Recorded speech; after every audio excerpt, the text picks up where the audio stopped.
के शो में। चीनी की कीमतें रिकॉर्ड बुलंद तरीन सतह पर, माफिया सरगर्म। जाली अकाउंट्स केस में अहम मोड़। अस्सलाम वालेकुम। पस पर्दा हकाइक सनसनीखेज इंकशाफात प्रोग्राम बेनकाब में हूँ आपके साथ सैफान खान। जाली अकाउंट्स केस के हवाले से कुछ अहम तरीन पेशरफ्त हैं जो आपके सामने रखेंगे। असलम मसूद जो एक मरकजी गवाह की हैसियत रखता है इस पूरे केस में, उसका कल इंतकाल हुआ। इस इंतकाल से उसके एतराफ़ी बयान पर क्या फ़र्क पड़ेगा, यानी जो उसने एविडेंसेस नैब को दिए हैं, जो बयान दिया है, उस पर जो कानूनी हैसियत है उस बयान की, उस पर क्या फ़र्क पड़ेगा, ये अहम तरीन सवालात हैं। इन केसेस से मुतल्लिक जो उस पर एहतसाब अदालत में चल रहे हैं, जैसे तोशा खाना रेफरेंस केस है, गाड़ियों के हवाले से गैर कानूनी तौर पर जो गाड़ियाँ हासिल की गई, उस हवाले से आज नैब को इजाज़त मिली कि वो आसिफ जरदारी और नवाज शरीफ की गाड़ियाँ जब्त कर ले, फ्रीज कर ले। नैब ऑर्डिनेंस के मुताबिक वो गाड़ियाँ फ्रीज कर ली जाएँ। This is also very big development, इस पर भी प्रोग्राम में बात होगी।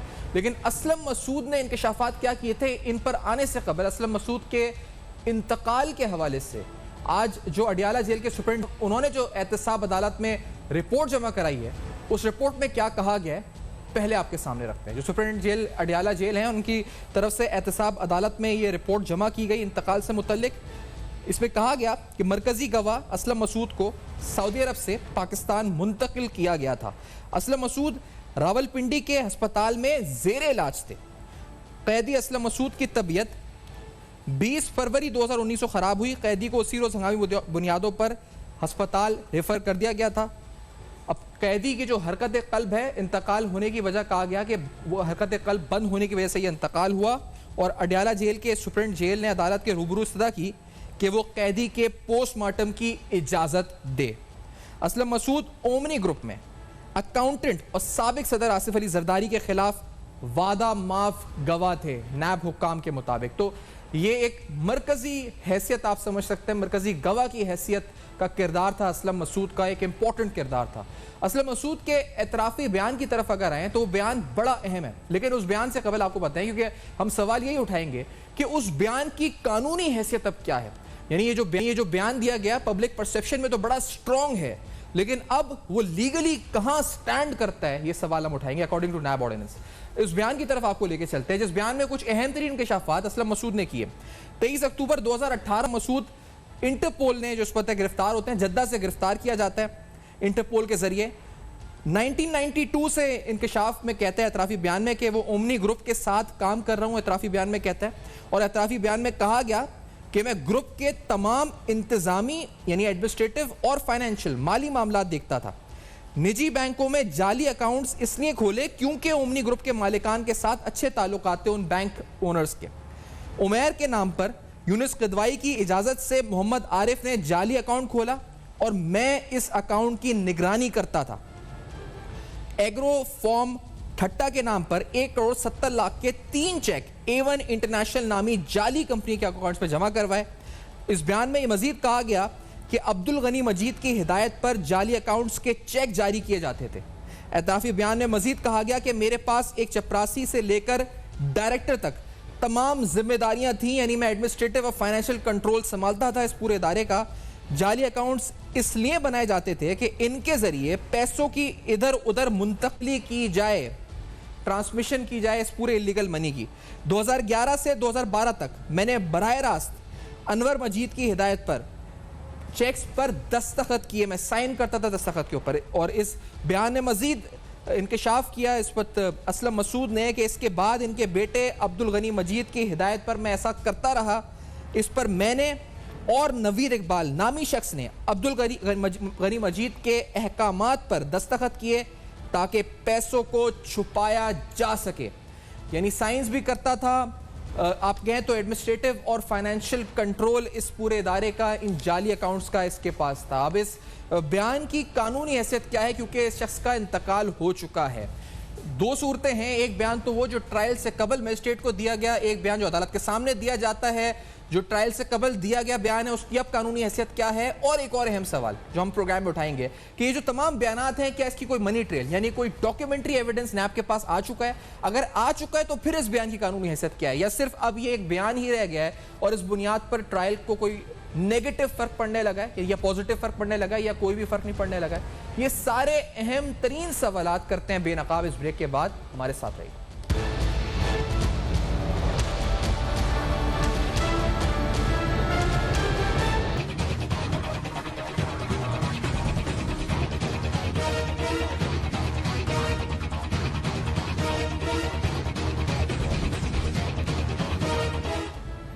Welcome back. आप देख रहे हैं बेनकाब, जहां अहम तरीन सवालात। असलम मसूद का एतराफ़ी बयान जो इंकशाफात से भरपूर था, इस बयान की अब कानूनी हैसियत क्या है, ये कहाँ स्टैंड करता है? मियां इशफाक साहब जो कि माहिर कानून है, नैब केसेस में इस पर नैब की मावनत भी करते हैं, बड़े कानून पर ग्रिप रखते हैं, हमारे साथ मौजूद हैं।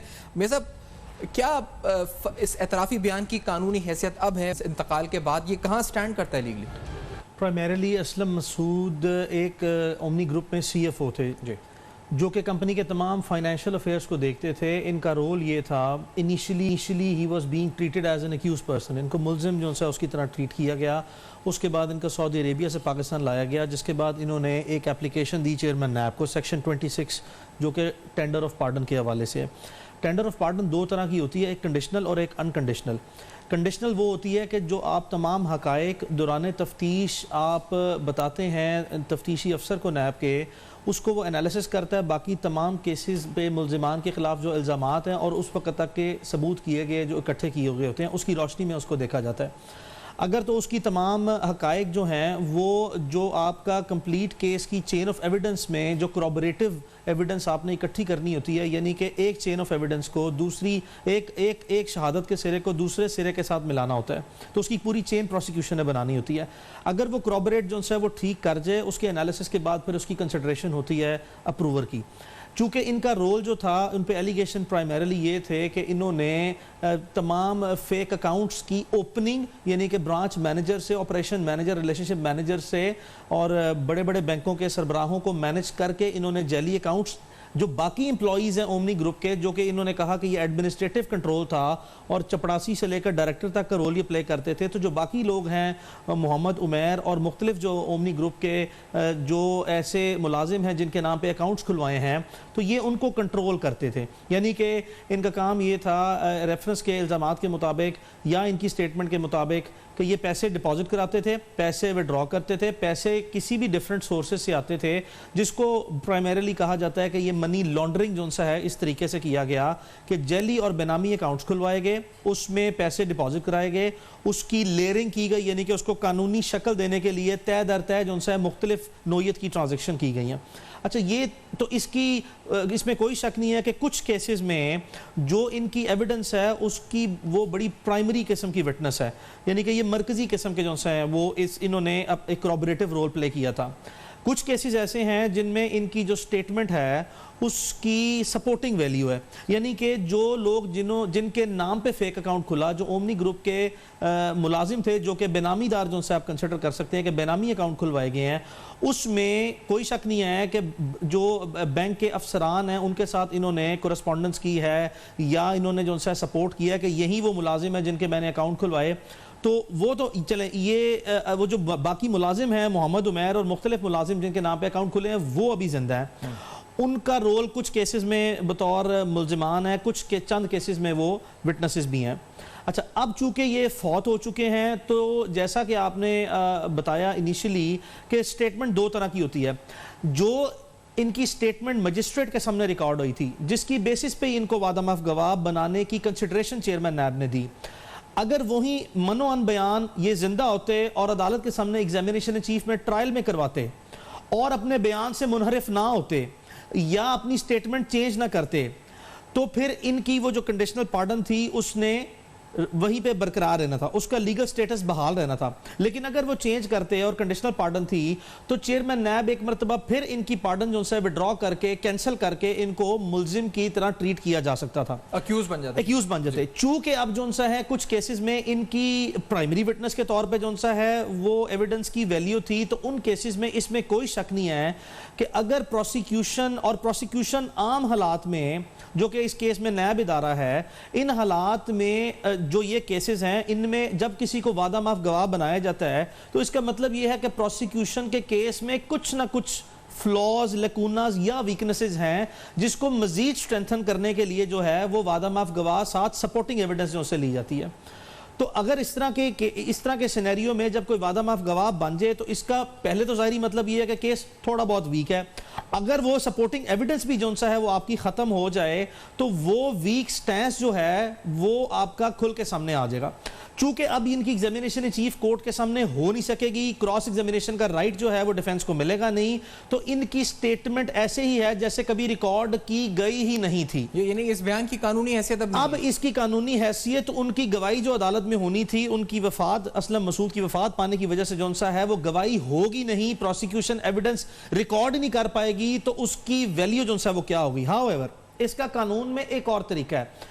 जिस तफ्तीशी अफसर ने बयान रिकॉर्ड किया था, अब ये प्रोसिक्यूशन अपना केस फर्दर सपोर्ट करने के लिए अगर लिस्ट ऑफ विटनेसेस में वो मजिस्ट्रेट साहब जिनके सामने बयान रिकॉर्ड किया था, अगर उनको लिस्ट ऑफ विटनेसेस में नहीं रखा तो उनको भी बुलाया जा सकता है as a supplementary reference file करके, वो एज अ विटनेस उनको ऐड किया जा सकता है। और जो तफ्तीशी अफसर है, इन्वेस्टिगेशन ऑफिसर है इस केस के, वो फिर अब जो सा है इनके बयान को सामने रखते हुए कहेंगे कि जी देखें ये वो शख्स था जिसका मैंने बयान रिकॉर्ड किया, मैं मजिस्ट्रेट के पास लेके गया, मेरे सामने ये बयान हुआ, लिहाजा आप इसको भी बतौर शहादत यानी कि as a piece of evidence exhibit कर लें उस फाइल पे जो कि रेफरेंस किया और जो कोर्ट की फाइल है ट्रायल के दौरान। फिर उन पे जरा जो सा है वो होगी, लेकिन उसकी जो परसुएसिव वैल्यू है वो सेकेंडरी नेचर की है। तो प्राइमरी जो सा है वो वैल्यू कानून में यानी कि जो ठोस बुनियाद है और जिसको ठोस शहादत कंसिडर किया जा सकता है, वो तो उसी सूरत में थी कि जब असलम मसूद ये CFO जिंदा होते और ये अपनी स्टेटमेंट रिकॉर्ड कराते। चूंकि अब वो नहीं है तो अब सेकेंडरी नेचर की जो सी है। लेकिन ये बताएं मियां साहब, क्योंकि अब ये बयान रिकॉर्ड किए भी काफी टाइम हो चुका है, तो नैब के पास इस बयान की रोशनी में, यानी उसने जो कहा जी कि मैं एडमिनिस्ट्रेटिव कंट्रोल था, उमैर के नाम पर यूनुस खुदवाई की इजाजत से मोहम्मद आरिफ ने जाली अकाउंट खोला, मैं साइन करता था, 70 लाख के 3 चेक A1 इंटरनेशनल नामी जाली कंपनी के अकाउंट्स में जमा करवाए, ये सारी जो मनी लॉन्ड्रिंग और हेर फेर हुई पैसों की, इसके डॉक्यूमेंट्री प्रूफ्स तो नैब को हासिल अगर हो गए हों इस बयान की रोशनी में, तो फिर इस बयान की हैसियत क्या है? अगर मिल गए हों, अगर मनी ट्रेल मिल गई हो मिसाल के तौर पे, चेक जो साइन हुआ, देखिए जिस शख्स से मनी ट्रेल मिली है, ये दो तरह की जो है वो इसमें आपने एंगल से देखना है। जो रिकॉर्ड है वो इनके ऑफिस से भी मिला और कुछ ऐसा रिकॉर्ड है जो कि बैंक से लिया गया, यानी कि जिस बैंक में जैली अकाउंट या बेनामी अकाउंट खुलवाए गए हैं उस बैंक से रिकॉर्ड सीज कर लिया नैब ने। जो शख्स वहां पे पैसे डिपॉजिट कराता था, जब आप बैंक में पैसे डिपॉजिट कराने जाते हैं तो आप एक स्लिप फिल करते हैं जिसकी बॉटम पे आप मोबाइल नंबर लिखते हैं और CNIC देते हैं। वो भी स्लिप्स जो है वो नैब ने डेफिनेटली सीज की हैं और वो टेंडर की जाएंगी। तो उस पोर्शन की हद तक तो डॉक्यूमेंट्री एविडेंस आपने दुरुस्त फरमाया कि मौजूद है, वो होगा। लेकिन जो जिस तरह मनी लॉन्ड्रिंग की जो लेयरिंग की गई है उसके पीछे स्कीम क्या थी, क्या सोच थी, क्यों किया गया, किस तरीकेकार से किया गया, उसके लिए भी इसकी एक कोरोबोरेटिंग वैल्यू जो है कि एक जुर्म को मुकम्मल तरीके से देखने के लिए जो सा है वो इनका बयान रिकॉर्ड होता तो केस इंतहाई मजबूत होता। इसमें कोई शक नहीं है कि इस असलम मसूद की वफात पा जाने की वजह से नैब के चंद केसेस को जिसमें ये अप्रूवर थे उसमें बहुत ज़्यादा बड़ा झटका लगा है। हाउएवर ये नहीं कहा जा सकता कि जी नैब का केस अब बिल्कुल ही साबित नहीं हो सकता या केस गिर गया है, ऐसा हरगिज़ नहीं है। उसकी वजह यह है कि चूंकि जितना केसेस करप्शन में बनते हैं और खासकर फाइनेंशियल ट्रांजैक्शन के और मनी लॉन्ड्रिंग के केसेस हैं उसमें सिर्फ सिंगल नेचर की एविडेंस होती है, that is called documentary evidence. और वो जितने डॉक्यूमेंट्स हैं वो ओरिजिनल जहां जहां जिस जिस इंस्टीट्यूशन से हासिल किए जाते हैं उनकी सीजर मीमो बनाए जाते हैं और वो ओरिजिनल रिकॉर्ड टेंडर किया जाता है। देखिए ना, ये चीज़ से तो कोई मुनहरिफ होना मुश्किल है या नामुमकिन है कि जिस शख्स ने अकाउंट खुलवाया उसका CNIC चले वो अगर बेनामी था या जैली था, जैली वाला तो एग्जिस्ट नहीं करता बिकॉज उसने इनकार कर दिया, और ऑटोमेटिकली बेशुमार ऐसी अकाउंट्स हैं जो उस जैली अकाउंट से ट्रांजैक्शन हुई हैं, किसी ने पैसे किसी अकाउंट में लिए हैं, कोई किसी अकाउंट में आया, तो जिसने बेनिफिट लिया उन ट्रांजैक्शन का उसने भी अपनी बोनाफाइडी बतानी है, मैंने क्यों पैसे लिए। मिसाल के तौर पे इन फेक अकाउंट्स केसेस में बहुत से ऐसे बोनाफाइड लोग जिनको जो ट्रांजैक्शन का स्टेटमेंट ऑफ अकाउंट्स यानी कि जैली अकाउंट से कुछ रेस्टोरेंट्स वालों को पेमेंट हुई थी, कुछ कपड़े वालों को कपड़े वालों को हुई हुई थी, थी। उन्होंने अपनी बोनाफाइडी बताई है कि जी ये जो ट्रांजैक्शन आपके साथ हुई है, आपके एक अकाउंट से पैसे निकल के आपके अकाउंट में गए हैं, आपको चेक्स की सूरत में, आपको बैंक ट्रांसफर की सूरत में, पे ऑर्डर की सूरत में पैसे आए हैं या ऑनलाइन ट्रांसफर आई है, ये क्यों आई है? वो सामने आए, उन्होंने कहा जी ये जो चेक मुझे आया था, मैंने तो कोई कपड़ा डिजाइन किया था, या मैंने पर्दे डिजाइन किए थे, या मैंने आपके पास जो से खाना डिलीवर किया था, मैं रेस्टोरेंट में हूं, तो उनकी बोनाफाइडी है। अब बहुत सी ऐसी अशखास हैं जिन्होंने बड़ी बड़ी पेमेंट्स जो सी वो ली हैं, 10 करोड़, 15 करोड़, 20 करोड़, वो जब आते हैं तो कहते हैं जी मैंने प्लॉट बेचा था। पूछा कि आपके नाम पे प्लॉट कौन सा है? जी वो तो प्लॉट जो सा किसी और के नाम पे था, मेरे नाम पे नहीं था। तो ये है ऐसा स्टैंस जो आप जब आप बेनिफिशियरी बनते हैं किसी पेमेंट के, तो आपने बोनाफाइडी कोई ना कोई डॉक्यूमेंट के साथ सब्सटैंशिएट करके ट्रांजैक्शन हाईलाइट करनी है। जैसा कि मैं एक वकील हूं, मेरे पास अगर कोई शख्स आए, आपको याद होगा कि फेक अकाउंट्स केसेस में जीआईटी में एक पेमेंट ऐसी भी थी शुगर मिल से, जो फेक अकाउंट से उस वक्त के अटॉर्नी जनरल अनवर मंसूर साहब की फर्म के नाम पे गई हुई थी। तो पता लगा सुप्रीम कोर्ट में ये आपको पेमेंट भी जली अकाउंट से हुई है। उन्होंने कहा जी बिल्कुल, ये वो कंपनी है जिस मैंने एक शुगर मिल का केस किया था, मुझे नहीं पता कि ये जली अकाउंट से आई है। तो ये उन्होंने ये इस तरह की ट्रांजैक्शन है जिसमें बोनाफाइडी आपने जाहिर कर दी, तो आप मुल्जिम नहीं बनेंगे। लेकिन ये जो फेक अकाउंट्स हैं, जो जली अकाउंट्स या बेनामी अकाउंट है, जिनसे बेशुमार ये खानदान जो ओमनी ग्रुप है, इनको जो पेमेंट्स हुई हैं, ये अपनी बोनाफाइडीज जो सी हैं, क्योंकि जली अकाउंट से इन्होंने पैसे जमा क्यों कराए, इन्होंने लिए क्यों, ये कोई ड्यूरिंग इन्वेस्टिगेशन फिलहाल सब्सटैंशिएट नहीं कर पाए अपनी बोनाफाइडीज। इसका भी बहरहाल इनको जवाब देना पड़ेगा। लिहाजा अगर आप ये कहें, मिसाल के तौर पे आपने 100% की परसेंटेज लेनी है कि जी अगर अनवर ये जो असलम मसूद है, इसकी एविडेंस के साथ केस की स्ट्रेंथ थी 100%, इसके फौत होने के बाद जो उनसा है वो 80% रह जाती है। फर्क जरूर पड़ा है, केस वीक जरूर हुआ है, लेकिन इसका ये मतलब नहीं है कि अब केस में जान खत्म हो गई है या केस खत्म हो जाएंगे, because there is a mountain of evidence जो रेफरेंसेस के साथ अटैच है और जिसके बारे में जवाब आपको देना पड़ेगा। सही है, तो ये बड़ी अहम तरीन डेवलपमेंट है। आप जिस तरह आप सुन रहे हैं, मियां अशफाक साहब कह रहे हैं कि केस से फर्क जरूर पड़ेगा, लेकिन इतना बड़ा फर्क नहीं कि हम ये कह दें कि नैब का केस ही खत्म हो गया। एतराफी बयान, बहुत सारे इंकशाफात हैं। ये बयान अपने आप में एक कंप्लीट रिपोर्ट है जीआईटी, जो इस वक्त आप कह सकते हैं कि जिसमें लिखा गया किस तरह से पैसे आए, किस तरह पैसे ट्रांसफर हुए, किन किन नामों पे साइन हुए, दस्तखत हुए, किन बैंक अकाउंट्स में खोले गए और क्यों खोले गए, ओमनी ग्रुप क्या करता था, पेमेंट्स कहाँ होती थी। लेकिन असलम मसूद के इंतकाल के बाद इस बयान की कानूनी हैसियत आखिर क्या है, ये सवाल उठाया। इस ब्रेक के बाद आएंगे तो आपको बताएंगे कि चीनी की कीमतें तहरीक इंसाफ की हुकूमतें मुसलसल बढ़ रही हैं, डिस्पाइट दैट के इस माफिया के खिलाफ सख्त तरीन एक्शन की बात की वज़ीर आज़म साहब ने। जीआईटी रिपोर्ट्स बनी, इंक्वायरी कमीशन रिपोर्ट्स हैं, सब कुछ है, लेकिन ये माफिया आखिरकार हाथ क्यों नहीं आ रहा। इस ब्रेक के बाद करेंगे बेनकाब, हमारे साथ रहिए।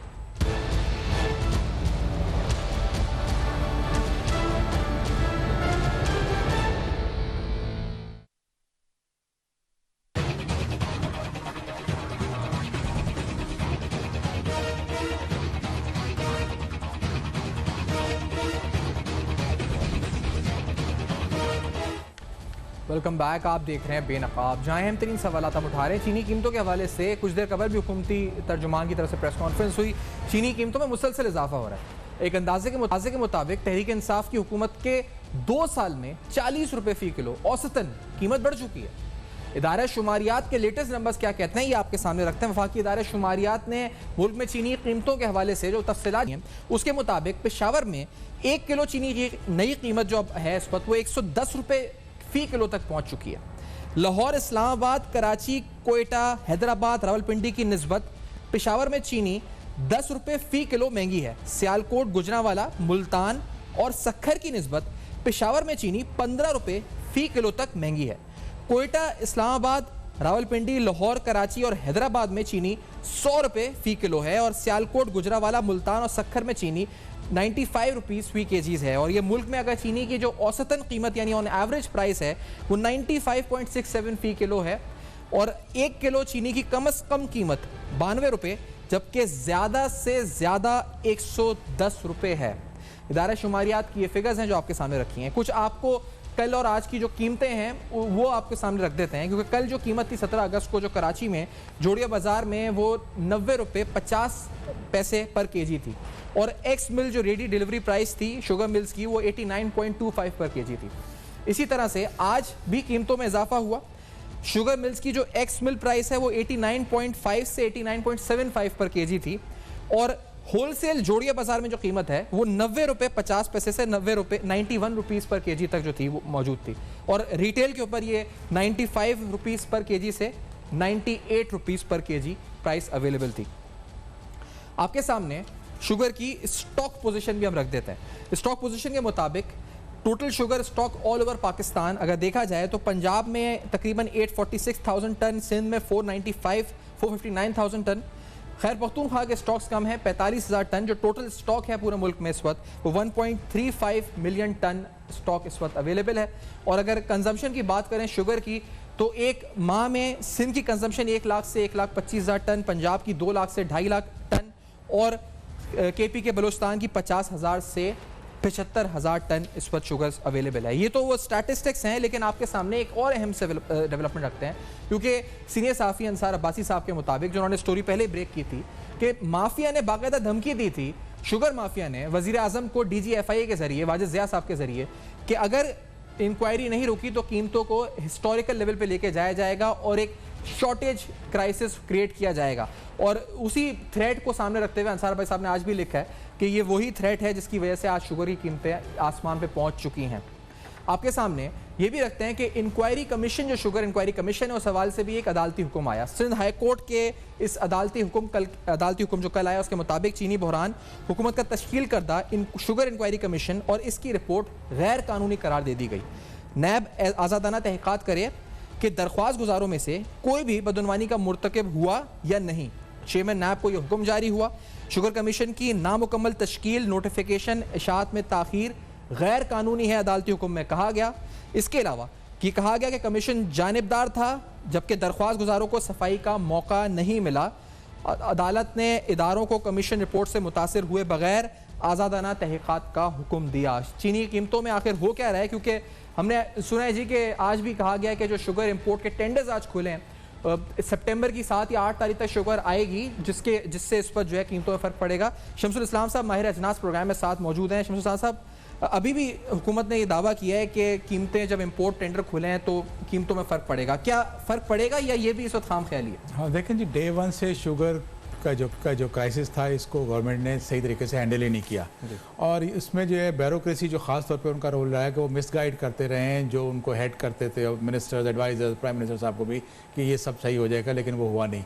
और अब जो कह रहे हैं कि प्राइसेस कम हो जाएंगी, तो वो बिल्कुल भी नहीं होंगी, क्योंकि अब जब आपकी लोकल जो शुगर प्राइस है उसके तकरीबन पीक पे पहुंचा हुआ है, 90-91 रुपये तक की चीनी हो गई है लोकल मार्केट में। फिर साथ ही इंटरनेशनल मार्केट में हमेशा अगस्त में जो है प्राइसेस बढ़ती हैं, और इस वक्त चीनी की कीमत जब सस्ती थी इंटरनेशनल मार्केट में, उस वक्त अगर इंपोर्ट की जाती तो उसका ये होता कि क्रैकडाउन की बजाय ये सिर्फ इंटरवेंशन कर देते मार्केट में और स्टॉक रिलीज़ करते, तो आपकी चीनी की कीमत कम हो सकती थी, लेकिन उसको नहीं किया। जनवरी में डिसाइड हुआ था, जनवरी में डिसाइड इंपोर्ट करने का 3 लाख टन का, लेकिन उसके ऊपर अमल नहीं हुआ फौरी तौर पे, और वो आज जाके अगस्त में अब जो टेंडर खोले गए। तो उसका इम्पैक्ट अब किस तरह से आएगा कि जब आपकी जो लोएस्ट जो प्राइस आई है वो कोई अबाउट $459.70 की जो है वो ब्रेक बल्क में है, और कंटेनर शिपमेंट में अगर है तो वो 453.70 सेंट की CNF कराची दी है, वो डिलीवर्ड बेसिस पे होगी। तो वो जो अगर आप कैलकुलेट करते हैं पाकिस्तानी रुपए में, तो ये तो 94 रुपीज़ तक, 95 रुपीज़ तक जाके कॉस्ट करेगी गवर्नमेंट को। यानी 8 तारीख को जो चीनी आनी है टेंडर्स खुलने के बाद, जी हाँ, जो अभी तो इसकी LC खुलेगी, आज टेंडर खुला है, तो उसके बाद जो है चीनी आप इंटरवेंशन करने जाओगे तो क्या उसको कितनी बड़ी सब्सिडी दोगे आपके यूटिलिटी स्टोर की। TCP चीनी जो है वो मार्केट में नहीं बेचती, और इंपोर्टेड चीनी जब भी है वो यूटिलिटी स्टोर के जरिए डिस्ट्रीब्यूट होती है। और दूसरी बात ये भी है कि आपको पता है कि शुगर के अंदर बहुत सा जो है ऑफ बुक ऑन बुक काम बहुत होता है, तो हमारे जो रिटेल मार्केट में जो लोग हैं वो ऑफ द बुक जो चीनी परचेज करते हैं, क्योंकि वो सेल्स रजिस्टर्ड नहीं होते, तो वो चीनी जाके ऑफिशियल उस पर टेंडर में जाके वहाँ से परचेज नहीं करेंगे। उसको TCP का जो टेंडर होगा लोकल सप्लाई का, उसमें भी सिर्फ रजिस्टर्ड पर्सन जाएंगे या कंपनी जाएंगी, तो इसका इंटरवेंशन से कोई फ़ायदा नहीं होगा। यूटिलिटी स्टोर के ऊपर चीनी हमने वैसे भी देखा है कि 2-2.5 लाख टन अभी जो लोकल परचेज की थी उसकी 67-68 रुपीज़ की उन्होंने अगर लोकल मार्केट में बेची है 68 की, तो उसका भी कोई इम्पैक्ट नहीं पड़ा। तो ये पूरा एक जो प्लान था किया हुआ था शुगर बैरन्स का, उसके ऊपर मनोअन अमल हुआ है उनके हिसाब से, और चीनी की इम्पोर्ट को भी डिले कराया गया। उसके बाद जो इंक्वायरी कमीशन की रिपोर्ट आई है उसके ऊपर अभी तक वो, क्योंकि उसको लीगल एक प्रोसेस उन्होंने स्टार्ट कर दिया है, कोर्ट्स का वो है, तो उसके ऊपर एक्शन भी कुछ नहीं हो पा रहा, तो वो दोनों धड़ल्ले से अपनी प्राइस पहुंचा दी। ब्यूरोक्रेसी सबसे ज़्यादा जो इसमें नुकसान पहुंचाया है वो ब्यूरोक्रेसी के डिसीजन से, डिलेड डिसीजन कि सैब जो है शुगर एडवाइजरी बोर्ड, जनवरी में डिसाइड कर रही है चीनी इंपोर्ट करनी, तो एटलीस्ट उसको फरवरी में इंपोर्ट करनी थी, फरवरी नहीं तो मार्च में लगाते। वो आज अगर आप टेंडर खोल रहे हो तो ये तो बहुत बड़ा मजाक है कौम के साथ कि आपने एक टैक्स पेयर का पैसा, क्योंकि सब्सिडी जो दी जाती है वो मेयर और आपके टैक्स पेयर पैसे से दी जाती है, उसके ऊपर पैसे को आप उसमें लेके जाओगे और फिर इसका फ़ायदा तो और बहुत से लोगों को होगा, जबकि आम आदमी को फ़ायदा नहीं होगा। चाहिए। लेकिन ये जो 7 के करीब कोई प्रोविंशियल और फेडरल इदारे थे जिनको क्रिमिनल, रेगुलेटरी और इसके साथ साथ टैक्स रिलेटेड प्रोसीजर्स के लिए कहा गया था कि गवर्नमेंट का एक्शन प्लान था, बनाया गया था, आज भी मैंने सुना है कि कुछ कहा गया कि क्रैकडाउन होगा तो शुगर माफिया के खिलाफ ये होगा तो जखीरा अंदोजी नहीं करने दी जाएगी। क्या गवर्नमेंट समझ भी पा रही है कि ये हो क्या रहा है? उसके साथ ये माफिया ही है जो सब कुछ मैनूवर कर रही है, थ्रेट देकर बाकायदा कीमत वापस ले जा रही है। देखिए जी, माफिया बड़ी डीप रूटेड है, शुगर बैरन जो है उनके बड़े कनेक्शन है और ये बहुत ही कई दिहाइयों से ये ऑपरेट कर रहे होते हैं। तो ये हुकूमत, क्योंकि पीटीआई की हुकूमत फर्स्ट टाइम गवर्नमेंट में आई है, इनका इतना एक्सपीरियंस भी नहीं रहा था कि जो आपकी ब्यूरोक्रेसी किस तरह से काम करती है, या फिर उसके अंदर कुछ लोगों के वेस्टेड इंटरेस्ट भी इन्वॉल्व हुए हैं, जिसकी वजह से ये सारे डिसीजन जो है डिले होते चले गए।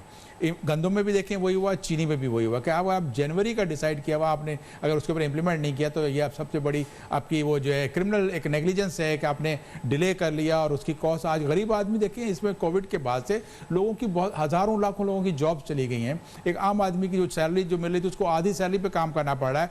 बल्कि मैं आपको हैरान हो गए कि जो स्कूलों में जो बच्चियाँ जो अपने घरों को सपोर्ट करने जाती थी, वहाँ पढ़ाती थी, उनको सैलरी के बगैर लोगों ने रखा हुआ है कि आपने काम करना है, अभी हमारे पास बिजनेस नहीं है तो आप फ्री में काम करो।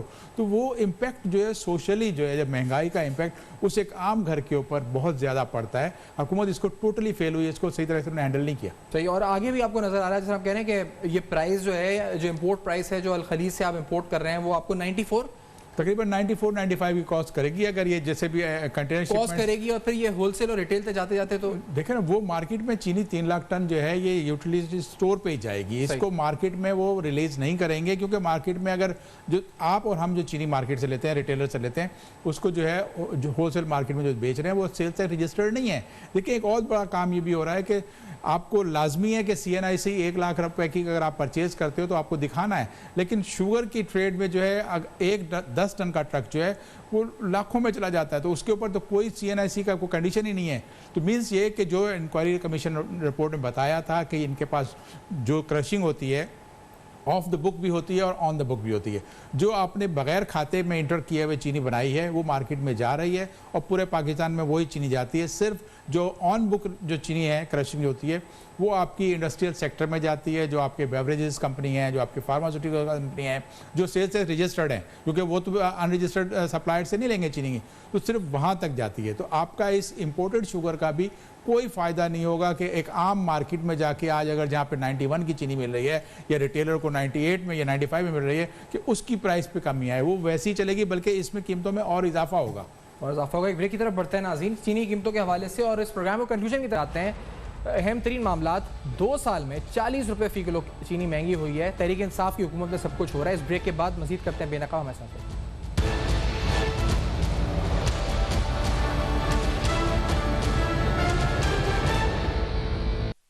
बैक आप देख रहे हैं बेनकाब। अहम तरीन सवालात हम उठा रहे हैं चीनी कीमतों के हवाले से जो एक रिकॉर्ड तरीन सतह पर पहुंच गई हैं। अब यहाँ से इमरान खान साहब क्या कर सकते हैं? साहब 40 रुपये फ़ी किलो बढ़ गई है। अगर शॉर्टली आपसे पूछा जाए उनके पास क्या पावर है as an executive, as chief executive of the country, क्या डिसीजन लेना चाहिए फौरी तौर? देखें जी, उनके पास पॉलिसी के लिए डायरेक्शन देने का पूरी पावर होती है, और अब क्योंकि जो पोजीशन बन चुकी है इसके ऊपर अब कोई क्रैकडाउन भी करने जाए तो जो शुगर है ज़्यादातर शुगर बैरन्स के स्टॉक में रखी हुई है, तो आप ग्रोअर्स से अगर वो कोई फसल उगाता है तो उससे भी आप छापे मार के नहीं ले सकते।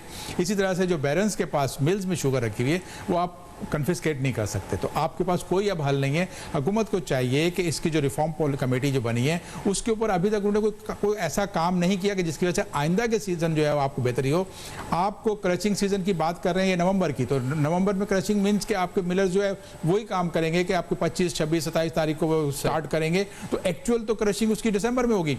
उसको अगर ये पहले होता था कि मिड अक्टूबर में क्रचिंग होती थी, उसको तो जो आपका जो लॉ है उसके मुताबिक क्रचिंग स्टार्ट करें, और फिर दूसरा दूसरा ये कि आपको इस मार्केट को पूरा फ्री करना पड़ेगा। जब तक आप इसको जो है मोनोपोलाइज रखेंगे बिजनेस को, तो शुगर बैलेंस आपको साल साल आपको चीट करते रहेंगे। आपको गन्ने के काश्तकार को भी आज़ाद करना है कि वो गन्ना लगाए या गंदम लगाए। आपका जो ये डिले क्रशिंग से आपका नेक्स्ट क्रॉप के ऊपर जो इफेक्ट आता है, वो उसके बाद फिर आप एक नया क्राइसिस में आ जाते हो। बहुत शुक्रिया शमशेद साहब, आपने प्रोग्राम में ज्वाइन किया। तफसीलन बखर चीनी कीमतों में हो क्या रहा है, ये फौरी तौर पे फैसला करने के इस वक्त इकदाम हैं जिस पर वज़ीर आज़म साहब से उम्मीद है कि एक्शन लेंगे, क्योंकि अब ये मामला आउट ऑफ कंट्रोल होते जा रहे हैं। माफिया सरगर्म है, हुकूमत कुछ नहीं कर पा रही। फीडबैक फेसबुक, ईमेल और ट्विटर आपके सामने फ्लैश कर रहे हैं, देखते रहिएगा। अब तक अपना बहुत ख्याल रखिएगा।